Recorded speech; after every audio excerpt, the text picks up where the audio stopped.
Welcome back to Real Crime Stories, the podcast, where we bring you crime stories from around the world. The street was quiet. It was late. She had no idea someone was waiting for her in the shadows. Within seconds, the calm was shattered. A sudden noise, a change in her voice, then silence. What followed was swift, deliberate, and brutally violent. So calculated that investigators would later struggle to comprehend it. And the most disturbing truth of all was this: she had warned people it could happen. No one stopped it. Alessandra Matteuzzi was born and raised in Italy, spending most of her life immersed in the world of fashion.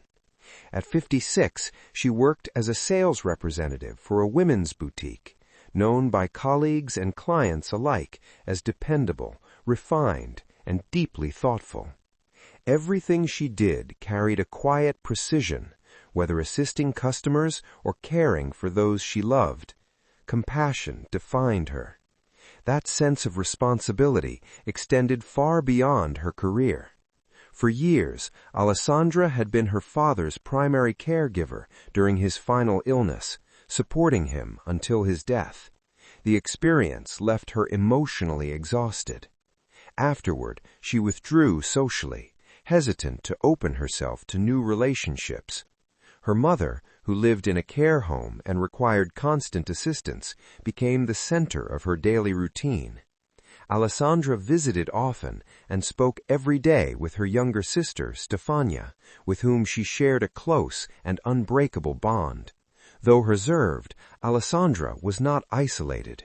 Her social media reflected a calm, structured life: family gatherings, elegant work outfits, quiet moments at home with her pet. She preferred peace over crowds, depth over noise. Her world had grown smaller, but it was carefully built and deeply personal. That world changed in the summer of 2021.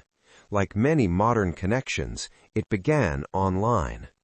Alessandra came across the profile of Giovanni Padovani, a 26-year-old professional football player and model from Sicily. His social media presence was polished and charming, featuring training clips, travel photos, and behind-the-scenes glimpses of photo shoots. He appeared confident, approachable, and admired by many. There was nothing that suggested danger.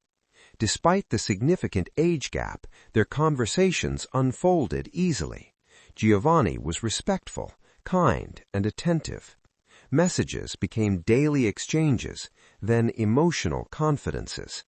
Eventually, he traveled to Bologna to meet her. During his visit, he was gentle and observant, fitting quietly into her routines. One gesture stood out above all others. He asked to visit her mother at the care home. To Alessandra, it felt sincere, a sign that he cared about her life, not just her. Over the following months, Giovanni returned often. They walked the city, cooked together, shared ordinary moments. From the outside, it looked like an unlikely but tender relationship. Two very different lives finding common ground. But after the new year, something changed. Giovanni's tone shifted. Calls became frequent, sometimes relentless. His questions grew sharper, more intrusive. What once felt as affection turned into suspicion. Conversations became interrogations. Accusations followed, claims that Alessandra was hiding things, people, secrets that did not exist. His fixation spread beyond her. He began calling Stefania, attempting to pull her into his distorted reality. At first, he sought validation. Then his voice turned aggressive. Stefania remembered the yelling, the rage, the accusations. Eventually, she cut off contact entirely. Alessandra did not. She believed the storm would pass. She tried to calm him, to de-escalate, to restore balance. Instead, his jealousy deepened. Innocent social media activity, likes, comments, photos, triggered new outbursts. He demanded explanations for every digital interaction. His calls came at all hours. His messages flooded in, angry, apologetic, erratic, endless. Her peace disappeared. By early 2022, the situation escalated further. After one of Giovanni's visits, Alessandra discovered she had been locked out of her email and social media accounts. Recovery attempts revealed something chilling. The new passwords contained phrases and references tied directly to him. Her WhatsApp had been linked to a foreign device. Spyware was later found on her phone. By then, the danger she feared was no longer abstract. It was already inside her life. This software wasn't merely for monitoring. It gave Giovanni full access to Alessandra's private world, her messages, her call logs, even her location in real time. His surveillance wasn't accidental or impulsive. It was systematic, deliberate. That reality became undeniable when he began referencing private conversations Alessandra had never shared with him. He knew who she had spoken to, when, and for how long. He confronted her with distorted interpretations of innocent digital interactions, convinced she was being unfaithful despite the complete absence of evidence. As his delusions intensified, so did his demands. He insisted on proof of her whereabouts. Short videos sent every 10 minutes meant to confirm where she was and who she was with. Refusal triggered rage. He threatened to end the relationship, accused her of betrayal, or flooded her phone with messages until she relented. His tone grew cold, authoritarian. Alessandra no longer felt like a partner. She felt monitored, judged, and trapped. Then came the most chilling discovery. Giovanni had gained access to her home surveillance system. A screenshot he sent to his mother, an image of Alessandra inside her own apartment, confirmed it. He had been watching her live inside the space she once considered safe. The violation was absolute. By mid-2022, his behavior turned overtly predatory. He wasn't just watching online anymore. He began following her in person. He loitered near her apartment building in Bologna, appearing without warning at all hours. Neighbors noticed. One saw him attempting to enter the complex. Another spotted him on the roof. He was no longer hiding. Alessandra warned neighbors not to let him inside. Her life became governed by anxiety.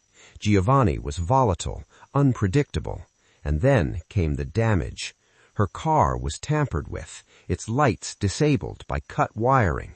Her apartment lost power after someone removed the fuses. These weren't random acts of vandalism. They were calculated provocations, designed to force her into contact. There were shouts, heavy blows against her walls. Objects inside her home were smashed. At one point, he climbed back onto the roof, attempting yet another break-in. What had once masqueraded as affection had fully devolved into obsession. Every boundary was gone.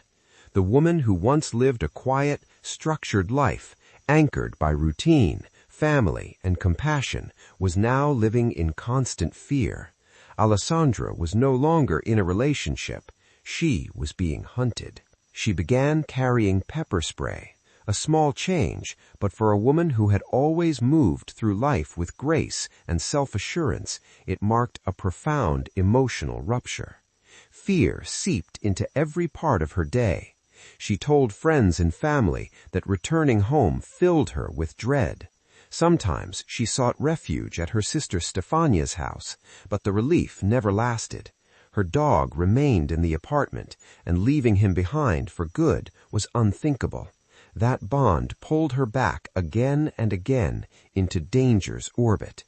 Between July and August, the situation grew increasingly volatile. Alessandra confided in Stefania, detailing the intimidation and escalating aggression. Still, she searched for ways to diffuse the situation. She avoided confrontation, hoping distance and calm might weaken his fixation. Instead, it fueled it. Giovanni interpreted her withdrawal as defiance, something to be corrected. On July 29, 2022, Alessandra took her first formal step toward protection. She filed a police report documenting Giovanni's obsessive behavior, the privacy violations, and his repeated presence near her home. She came prepared, with screenshots, photographs, and detailed accounts of the stalking that had consumed her life. No urgent action followed. Days passed. The fear remained. On August 3rd, she returned to the police with new evidence, more sightings, further interference. Again, her concerns were noted. Again, no protective measures were taken. No restraining order, no warning, no patrol near her building. By August 8th, she was back yet again. The harassment continued. Giovanni appeared near her home, attempted entry, damaged her car, disrupted her power. His messages grew darker, more hostile. Still, the official response did not change. Her fourth visit came on August 13. By then, Alessandra was exhausted and terrified. She was being watched, followed, and digitally tracked. Giovanni's control had seeped into her communications, her movements, her daily existence, and still, no one stopped it. She told police plainly that she feared for her life. She provided direct quotes from Giovanni's messages, language steeped in threats, coercion, and psychological manipulation. One statement stood out with devastating clarity. "I don't want to die." It was more than a plea. It was a warning. Even that was not enough to trigger decisive action. Authorities cited procedural limitations. More witness statements were needed, they said. Some delays were attributed to vacation schedules. The danger was minimized. Because Giovanni had not yet carried out a physical assault, the situation was framed as harassment, not as a precursor to lethal violence. What was unfolding in plain sight was underestimated. Her family would later challenge that failure. They argued the warnings had been unmistakable, clear, consistent, and escalating. The progression was obvious. What began as a digital obsession had evolved into physical intimidation. Giovanni's behavior was no longer reactive. It was calculated, repetitive, dangerous. Then came the clearest evidence of all. On August 20th, 2022, just 3 days before the murder, Giovanni created a checklist on his phone. Investigators later recovered it from his Notes app. The list was explicit: duct tape, a hammer, restraints. Beneath it was a written plan: simulate a conversation, find a way to get inside, bring the necessary tools. The level of detail erased any remaining doubt. This was not spontaneous rage, it was methodical preparation. On August 21st, Giovanni left Sicily, where he had been engaged in football-related activities, traveling under the pretense of personal business. From there, he continued north, arriving quietly in Bologna on August 22nd. Digital records would later map his movements in chilling detail. He told no one, not even Alessandra. After arriving, Giovanni hid a hammer in a bush near her apartment building, carefully placed in a secluded corner of the complex. He had scouted the area in advance. At some point that same day, he climbed onto the rooftop. From above, he watched and waited, tracking Alessandra's movements. Surveillance was nothing new for him, but this time, watching was no longer enough. Weeks earlier, he had written another note. Dated July 2nd, it read, "I'll end her because she ended me emotionally." In it, he cast himself as the victim, manipulated, discarded, driven to the edge. He acknowledged the consequences with chilling clarity. "I know I'll end up in prison. This note will explain to the police what she did to me." The decision had been made long before he traveled north. On the evening of August 23rd, Alessandra returned home, unaware that Giovanni was nearby. It was just after 9 p.m. She was on the phone with her sister Stefania, a familiar, ordinary conversation between two women bound by trust. As Alessandra approached the building entrance, Giovanni emerged from hiding. The attack began within seconds. Stefania, still on the call, heard Alessandra's voice change, then the unmistakable sounds of a violent struggle. Witnesses later described seeing Giovanni lunge at her. He retrieved the hidden hammer and struck her with such force that the head snapped from the handle. He continued with his fists, then lifted a heavy wrought iron bench near the entrance and brought it down again and again. The violence was explosive and relentless. Forensic reports documented more than 20 traumatic injuries. Alessandra's skull, chest, arms, and legs bore the marks of sustained blunt force trauma. Her body showed deep fractures and signs that she had been dragged across the ground. Despite the chaos, Giovanni did not flee. When police arrived, he was seated near the building's entrance, waiting. Officers described him as calm, eerily composed. "Good thing you came," he said as he was taken into custody. There was no resistance, no visible remorse, only a chilling acceptance of what he had done. Alessandra was rushed to the hospital, but the injuries were catastrophic. She died minutes after arrival. The evidence left no room for doubt. What happened that night was not impulsive. It was planned, deliberate, and entirely preventable. The precision, the timing, and the placement of the weapon all pointed unmistakably to premeditation. Witnesses described Giovanni as swift and unwavering, moving with the certainty of someone who had rehearsed the act repeatedly in his mind. Stefania's phone call, combined with the extensive physical and digital evidence, allowed investigators to reconstruct the attack down to its final moments. The assault lasted only minutes, but it was the culmination of months of calculated psychological torment. Following his arrest, Giovanni was transferred to a psychiatric facility. He initially exercised his right to remain silent, but later made statements in which he blamed Alessandra for the outcome, claiming she had emotionally destroyed him. Investigators saw no ambiguity. The crime had been planned, documented, and executed with chilling precision. Although his defense sought to frame the case around mental instability, court-appointed experts reached a clear conclusion. Giovanni displayed obsessive and controlling behavior, but he was fully aware of his actions. He did not meet the criteria for legal insanity. His mind was intact. His intentions were deliberate. At sentencing, Giovanni spoke briefly. He referred to the events as a nightmare and told the court that if he was deemed sane, he deserved the harshest possible punishment. His attempt to portray himself as a broken man failed. The victim-blaming narrative collapsed under the weight of evidence. On February 12, 2024, Giovanni Padovani was convicted of stalking and the premeditated murder of Alessandra Matteuzzi. He was sentenced to life imprisonment. The court cited multiple aggravating factors: the extreme brutality of the attack, his lack of remorse, and the prolonged psychological abuse that preceded her death.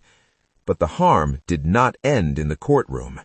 In the aftermath, Alessandra became the target of a wave of online hostility. Social media is filled with cruel commentary mocking her appearance, her clothing, her age, and her relationship with Giovanni. Some went further, suggesting she had provoked her own murder. Among the most shocking remarks came from Donatello Alberti, a regional Red Cross officer, who publicly implied her appearance justified Giovanni's jealousy. The backlash was immediate. Alberti was removed from his position. Alessandra's family filed complaints against 25 individuals, prompting the Bologna prosecutor's office to launch a rare and unprecedented investigation into posthumous cyber harassment. The case set a legal precedent in Italy, marking one of the first large-scale prosecutions of digital defamation against a deceased victim. In the eyes of the court and the public, Giovanni's crime was not an isolated act of violence. It was the endpoint of a sustained campaign of control, psychological, digital, and physical. And it stood as a devastating example of a system that failed to act in time. Experts later identified Giovanni's behavior as consistent with Othello syndrome, a pathological form of delusional jealousy. Unlike ordinary jealousy, the condition is marked by obsessive fixation, irrational beliefs of infidelity, and an absolute rejection of reality. In its most extreme form, it leads to violence. For Alessandra Matteuzzi, it led to her death. Thank you for watching today's episode. Share your thoughts on the story, like and subscribe to the channel. Until the next episode, stay vigilant.